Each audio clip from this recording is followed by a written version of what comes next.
પાઠ એક અષ્ટાંગ યોગના અંતરંગ અંગો. યોગ વિદ્યા આપણને પ્રાચીન મુનિઓ દ્વારા વારસામાં મળેલી અણમોલ ભેટ છે. મહર્ષિ પતંજલિએ યોગ દર્શન નામના ગ્રંથમાં યોગશાસ્ત્રનું વર્ણન કર્યું છે.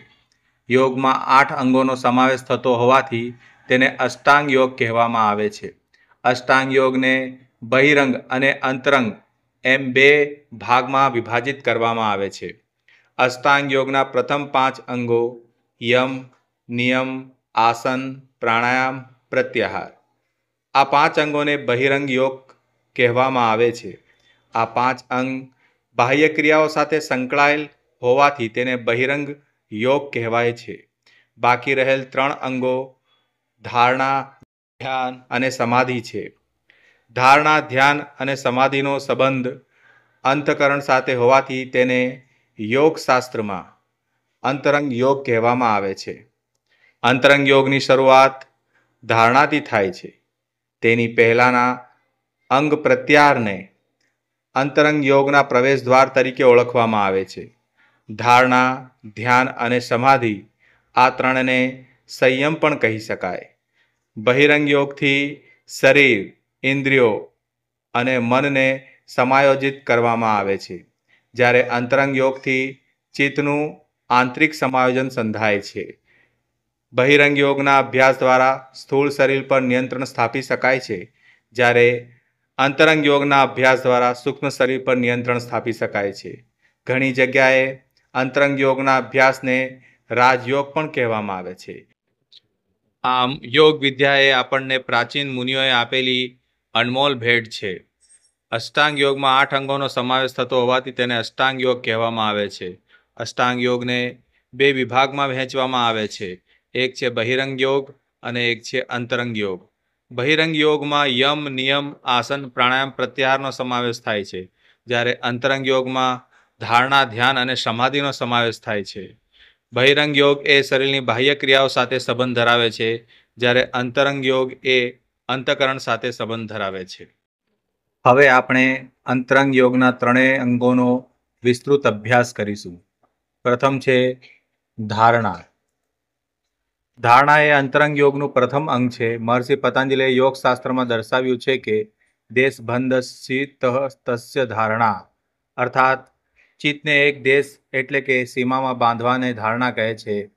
બહિરંગ યોગના પર્યાપ્ત અભ્યાસથી શુદ્ધ થયેલું ચિત્ત કોઈ એક સ્થાનમાં એકાગ્ર થાય તેને ધારણા કહે છે. ધારણાનો સામાન્ય અર્થ એકાગ્રતા થાય છે. ચિત્તની એકાગ્રતા વધારવા માટેની જે સાધના છે તેને ધારણા કહી શકાય. ધારણાની મદદથી જ ચિત્તને એક જગ્યા ઉપર સફળતાપૂર્વક કેન્દ્રિત કરી શકાય છે. એટલે કે ધારણા પંચન ઘટિકા, અર્થાત 5 ઘડી ચિત્ત ધ્યેયમાં રહે તેને ધારણા કહે છે. બીજા શબ્દોમાં કહીએ તો શુદ્ધ ચિત્તને કોઈ પણ એક વસ્તુ કે ઈષ્ટદેવની મૂર્તિમાં મગ્ન, અર્થાત એકાગ્ર કરી દેવું તેને ધારણા કહે છે. જીવનમાં એકાગ્રતાનું ઘણું મહત્વ છે. એકાગ્રતાની મદદથી પરિસ્થિતિ, મન અને ઇન્દ્રિયોને કાબૂમાં રાખી શકાય છે. સૌપ્રથમ સાધકે બાહ્ય ધારણાનો અભ્યાસ કરવો જોઈએ, પછી આંતરિક ધારણા કરવી જોઈએ. બાહ્ય ધારણામાં ખુલ્લી આંખ રાખી ત્રાટક દ્વારા એક સ્થાન પર દ્રષ્ટિએ સ્થિર કરીને ચિત્તને કોઈ એક મૂર્તિ, મણિ, રત્ન, જ્યોતિ વગેરે ઉપર કેન્દ્રિત કરી શકાય છે. જ્યારે આંતરિક ધારણામાં બંધ આંખે સ્થૂળ વસ્તુઓ પર ચિત્તને એકાગ્ર કરી શકાય છે. એ જ રીતે સૂર્ય, તારા, ઈશ્વર વગેરેને આંખ ખુલ્લી રાખીને જોવાનો પ્રયત્ન પણ કરી શકાય છે. આમ ધારણા એ એકાગ્રતાનો વિષય છે. સૌપ્રથમ ધારણા આંખ ખુલ્લી રાખીને કરવી જોઈએ, ત્યારબાદ આંખો બંધ કરીને ધારણા કરી શકાય છે. ધારણામાં સફળતા મેળવવા માટે નીચેની 3 વસ્તુઓ અનિવાર્ય છે. પહેલું છે ધૈર્ય, બીજું ઉત્સાહ અને ત્રીજું છે પવિત્રતા. ધારણાનું મહત્વ. ધારણાથી અંતરંગ યોગની શરૂઆત થતી હોવાથી તેનું ઘણું મહત્વ છે. પહેલું, સાધક યોગીએ ધારણા જો યોગ્ય રીતે કરેલી હોય તો તે પ્રથમ ધ્યાન અને પછી સમાધિ પ્રાપ્ત કરી શકે છે. સ્થિર ધારણા એ ધ્યાન અને સમાધિની પૂર્વ શરત છે. બીજું, મનની એકાગ્રતા હોય તો જ વિદ્યાર્થીમાં રહેલી ચંચળતા દૂર થાય છે અને અભ્યાસમાં એકાગ્રતા ખૂબ જ જરૂરી છે. ધારણાથી મનની ચંચળતા દૂર થઈ સ્થિરતા અને એકાગ્રતા આવે છે. જે વિદ્યાર્થીઓને અભ્યાસમાં અત્યંત ઉપયોગી થાય છે. ત્રીજી, નિયમિત રીતે ધારણા કરવાથી મનમાં સ્થિરતા આવે છે, આત્મવિશ્વાસ વધે છે. ધારણાના વિષયો. ધારણાના 5 સ્વરૂપના વિષયો હોય છે. પહેલું, બાહ્ય વિષયો, મૂર્તિ, ચિત્ર, ઓમ, જ્યોતિ વગેરે. માનસિક વિષયો, વૃક્ષની શાખા, સમુદ્ર, આકાશ, ઈશ્વરની મૂર્તિ. માનસિક રીતે કલ્પના કરેલ બાહ્ય વિષયો છે. 3, શરીરના બહારના અંગરૂપી વિષયો, નાસાગ્ર, ભ્રુકુટી વગેરે. 4, શરીરના આંતરિક વિષયો, હૃદય, નાભી, ચક્રો વગેરે. 5, ઇન્દ્રિયાતીત વિષયો, નાદ, શ્રવણ, જ્યોતિ દર્શન વગેરે. ધારણા માટેની પદ્ધતિઓ. મહર્ષિ પતંજલિએ યોગ સૂત્રમાં ઘણી સુંદર પદ્ધતિઓનું વર્ણન કર્યું છે. 1, મનને કોઈ પણ વિશેષ વિચારોથી સતત જોડી રાખીને. 2, કોઈ વસ્તુ કે ઈષ્ટદેવનું સ્મરણ કરીને.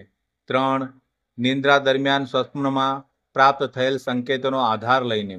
4, કોઈ વિશેષ વ્યક્તિ જે સંપૂર્ણ અનાસક્ત છે તેની ઉપર મન એકાગ્ર કરીને. સાધક, ધારણા કરનાર, ધ્યેય જેના પર ધારણા કરવામાં આવે છે તે વિષય, અને ધારણા એકાગ્રતાની પ્રક્રિયા છે. આ ત્રણેયનું જોડાણ એ ધારણા છે. ધારણામાં ત્રણેયનું સ્વતંત્ર અસ્તિત્વ હોય છે. વિષય, ધ્યેય, ધ્રણ પ્રકારના હોઈ શકે છે. ષટકર્મમાં આવતા ત્રાટકને પણ ધારણા માટે ઉત્તમ સાધન ગણવામાં આવ્યું છે. 1, અધિભૌતિક. 2, અધિદૈવિક. 3, આધ્યાત્મિક. 4, નિત્ય નિયમિત સમયે શ્રદ્ધાપૂર્વક ધારણાનો અભ્યાસ કરવામાં આવે તો ચિત્તની વૃત્તિઓનો નિરોધ થાય છે. ચિત્ત વૃત્તિ નિરોધસ્ય. તેથી નકારાત્મક વિચારો દૂર થાય છે અને નાડી શુદ્ધિમાં પણ મદદરૂપ બને છે.